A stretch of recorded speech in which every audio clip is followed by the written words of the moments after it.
Let's talk side effects of superior semicircular canal dehiscence.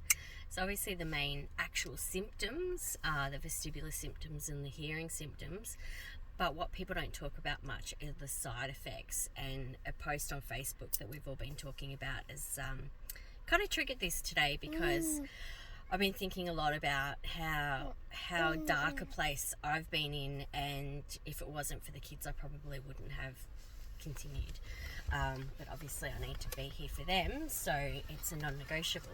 But sometimes you just can't get over the mental impacts, so I'll run through some of the mental impacts, and those, it starts off with the brain fog, because your brain is working so hard to take over the role of balance. Normally your inner ear does balance, but once it's not doing that job, your eyes and your brain have to work together, and it's actually really hard work for the brain. So much more of your brain capacity is being used for balance that there's just not a lot left for anything else. So the fatigue and the brain fog, which then leads to confusion, and for me, I started to lose my vocabulary because I just didn't have the brain capacity to do anything. It just made it really hard. But what has happened over time, and especially getting bumped for surgery because there were aggressive brain tumours, ahead of me in the queue, just that overall feeling of complete helplessness and despair and hopelessness.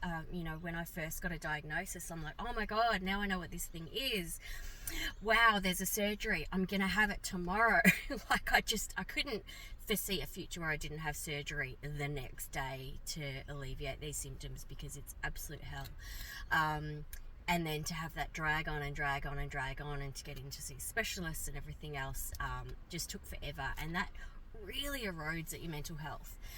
So from there, I finally got my appointment with the surgeon, who said it'll be a couple months, and that kind of gave me a bit of a boost to go, okay, well, a couple months, it's going to be hard. I've got to somehow stay alive for 2 more months, but there's light at the end of the tunnel. But as that 2 months came and went, and the hospital kept fobbing me off, my mental health just eroded to the point where I couldn't function. I couldn't leave the house. I haven't eaten anything. I've put on so much weight because it's just like, well, I don't want to eat anything. I don't feel like eating anything. I'm too depressed, so let's just shove some chocolate in my mouth because my blood sugar's low. Sorry, the phone keeps going sideways because I've got a tired little bobber here who just doesn't really like sleeping. And now I've got the sunshine. It's alright, we'll make it work. Okay, so mental health, once you're starting to deal with all these cognitive issues, then the mental health issues really kick in, and I really want to talk about suicide. There was a post on Facebook today in one of the groups, because it's not something people really talk about, and someone asked the question, does anyone feel suicidal because of this condition? And there was an overwhelming yes. Oh my God, why aren't we talking about this? I think it's really important that we do talk about it.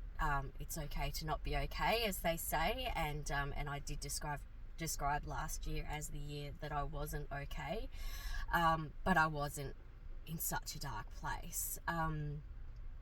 But this condition, because it's only fairly recently been understood, it's highly underdiagnosed. People really do think they're going crazy. They think they're being gaslit. They're not getting any help. They're not getting any relief.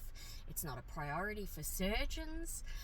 Surgery doesn't always work anyway. So you've got basically the world's against you when you're trying to deal with this. And because it's an invisible disability, you can remind family every single day what you're going through, but if you're home asking like I am, like I've just driven a car here, I'm sitting up, I'm speaking clearly, I'm not falling over. I'm very good at not falling over because I just somehow manage to focus my brain.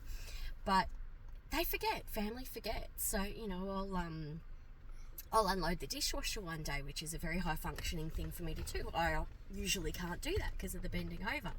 And so it's very easy for hubby to just see that I'm normal, and he's like, oh, well, you're home all day, you unloaded the dishwasher, what else did you do? It's like, well, I stayed alive, kept the kids alive, and somehow managed to have something to eat.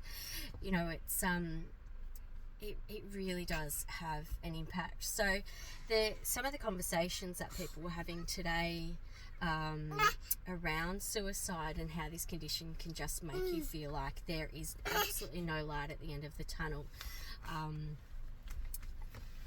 Raising awareness, I suppose, is probably the first step in this, because if people feel a little bit understood and supported, then they're not so alone, and this condition is really, really isolating. So by raising awareness, so people actually sort of, they hear that you've got, you know, someone will say, oh, you've got MS, oh gosh, you poor thing, you know, people understand how debilitating it is and some of the impacts that it might have physically, mentally, but they hear about this condition and they don't have any understanding. So, you know, I'm sure people see me park in the disability spot and go, oh, what's she parking there for? You know, she's walking fine.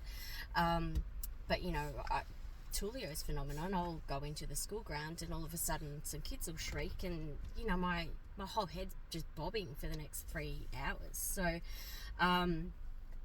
raising awareness so that people, I guess, feel a little bit more supported by their village around them, I think would really help.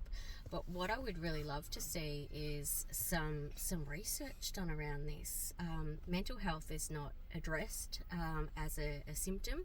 It's more of a side effect of this condition, and there's not a lot of supports out there. So unless you're already connected in and getting some mental health support, it can be really, really isolating. Until this condition was discovered in 1998, I'm sure the suicide rate would have been very, very high, because people were pretty much just thrown in mental institutions. They were just told they're going crazy, there's nothing wrong with your ear. I had a year of this myself with an ENT saying there's nothing wrong, and kind of, you know, you don't know what symptoms are related, so you don't necessarily even mention them all. And yeah, to get to a place where I was before I got the call for surgery, that I just thought, I don't know if I can go on. Like, I mean, I have to, because obviously these little guys, but how? Like, how am I going to go on? It's really, really tough. So yeah, I guess I just wanted to do a little post about some of these other side effects that aren't technically symptoms of superior semicircular canal dehiscence, but sure as hell they have impacts on people's lives, and they're big impacts. And I think what the medical industry needs to know is suicide's a big killer, and yes, aggressive brain tumours are also deadly, but they get priority because they're visually deadly. This blackness inside the heads of people with SSCD, it's not visible, but it's equally as deadly, and possibly even more rapidly deadly. So I really want the medical industry to, I guess, take it a bit more seriously, because it was me ringing the hospital and begging and saying, you need to help me with strategies to stay alive right now, because I've run out. You know, that they actually started to listen. So yeah. Anyway, that's a bit of the stuff about the side effects. Probably a bit dark, sorry guys. I'm certainly not feeling like I'm in that quite as dark a place now that I've got surgery in a week. I'm pretty bloody scared with all the what ifs. What if I die? What if I have a brain bleed? What if I get brain damage? What if it doesn't improve my symptoms? You know, how am I going to spend 4 nights not snuggling up to this one who I normally co-sleep with and breastfeed through the night? Like, there's all the what ifs and all the worries and everything else, but you know, it is what it is, and it's the only option. So wish me luck, and yeah, lean on each other, support each other. It is okay to not be okay, but that's not enough. We need a bit more support from the medical industry and from our village when it comes to this condition. Anyway, I'll dial out for now and talk to you all soon, and sorry for blinding you with this beautiful autumnal sunshine. Bye.